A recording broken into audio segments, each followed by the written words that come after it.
What's good in the hood, YouTube? This is Crazy Samurai 71 here, bringing you another video. So today I wanted to talk about something that is a huge issue for Nintendo gamers, and it's been an issue for a good couple of years now. It's always been one of my biggest complaints when it comes to Nintendo, is the fact that Nintendo always seems to have this issue with releasing games for the summer.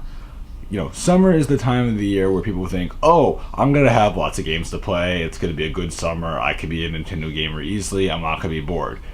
Yes and no. Nintendo gaming has always been a big problem. Nintendo gaming, when it comes to the summer, Nintendo doesn't really release a lot of games, and because of that, Nintendo struggles, especially for home console gaming. Very, very limited. Usually you'll get like some consoles like at the beginning of the summer and at the end of the summer, but nothing in the middle. And then you have that month where you're just kind of like, what's going on here? I have nothing to play other than what I've already been playing recently, which is not a problem. But at the same time, if you're someone that wants to play a new game in July, for example, I don't know how you're going to do it, because there really isn't a lot that's super exciting. Most of the games that are coming out are very meh. If you're a Nintendo gamer, you're usually going to be buying something for like PlayStation or Xbox, and that's where Nintendo struggles, especially is the summer season, because there's not much that's new that's coming out at the time. Everything is already like they're advertising stuff, but nothing's coming out, and it's a huge problem for Nintendo recently, and it's something that I always complain about, because in recent years, like, they really haven't had much. Like, I mean, the most recent year where they had something that was going on that, like, you know, it was lasting for a decent while, was really, I mean, I could say Mario Kart 8, when that came out, there was enough time to really get invested in that, and it was interesting. Obviously, Splatoon came out at the end of May, and, you know, it's now July, so, I mean, there's that month, and they're constantly adding DLC, which is great, because if you're a Nintendo gamer, Splatoon is probably going to be your best bet, other than Smash Bros., which has been around now since, you know, December of last year. If you're talking about the Wii U version, well, the 3DS version would be October, or if you're from Japan, it would be September. So yeah, so actually, the Wii U version came out, I want to say November. No, was it November? I want to say it was either November or December. Regardless, you get the point. It's a little bit harder right now with Nintendo gamers when it comes to playing games that are new and fun, because right now there really isn't a whole lot that's new. Splatoon's really your best bet overall, and it's not a bad game at all, and they're doing a whole lot with it. Splatfest happened, and that was a big deal, of course. Definitely something to get excited about if you're a big Splatoon fan. And Splatoon is awesome. I personally love it to death. Great game. I think that was a really smart idea to make. I think that people really are enjoying it. I'm personally one of those people that really thinks that Nintendo, when that came to Splatoon, that was smart. Like, that has been a smart game. I personally am very much so in love with that game. I think that game was a brilliant idea. I think that Nintendo having that game definitely is going to help their audience, because Splatoon is super, super good.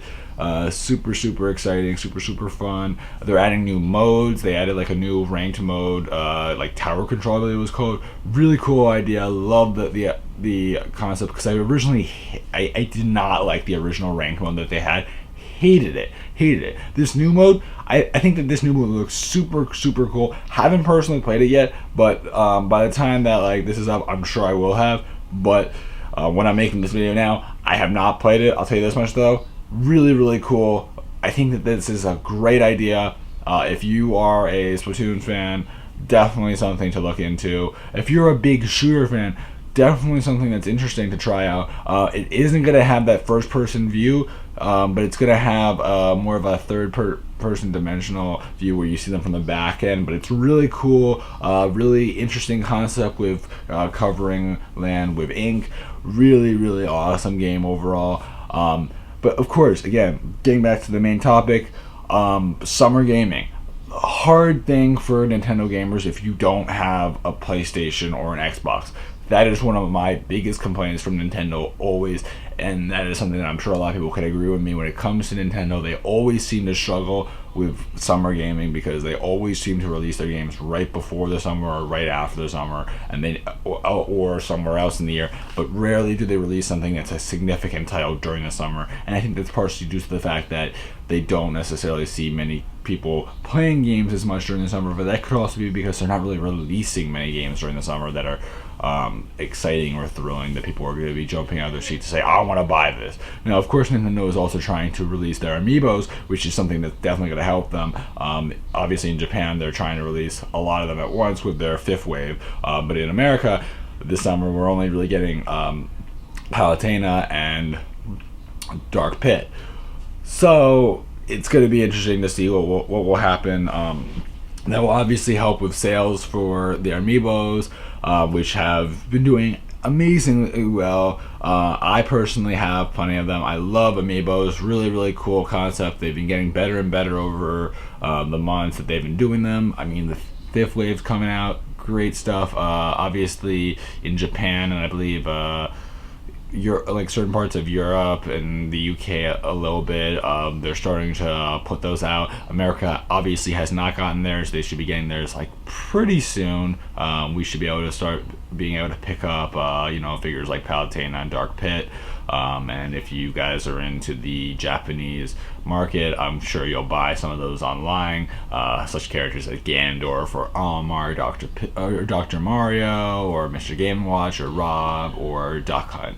I believe those are some of the ones as well that are coming out. There might be one or two others I'm forgetting, but I believe I pretty much covered all the basics that are coming out around this time, as well as in September when they're gonna release the rest of them, especially for America. In Japan, they're gonna release, I believe, most of them, if not all of them, around this time, as well as some of the other areas not in America. So yeah, so that's good. So overall, I just wanted to talk about that. It's a little bit of a rant kind of discussion, not too much of a rant, but just overall discussion about one of Nintendo's biggest problems when it comes to gaming is the idea of summer games, and how there really isn't a whole lot that happens during that midpoint of the summer where people are just kind of like, I want a Nintendo game, but there's nothing that's like really new that's coming out during like July or something like that, because July is right in the middle. So that's about that. I hope you guys enjoyed this video. Please remember to like, comment, and subscribe, and also check out all the other awesome content on this channel. And I hope to see you guys in the next video. So anyway, guys, goodbye.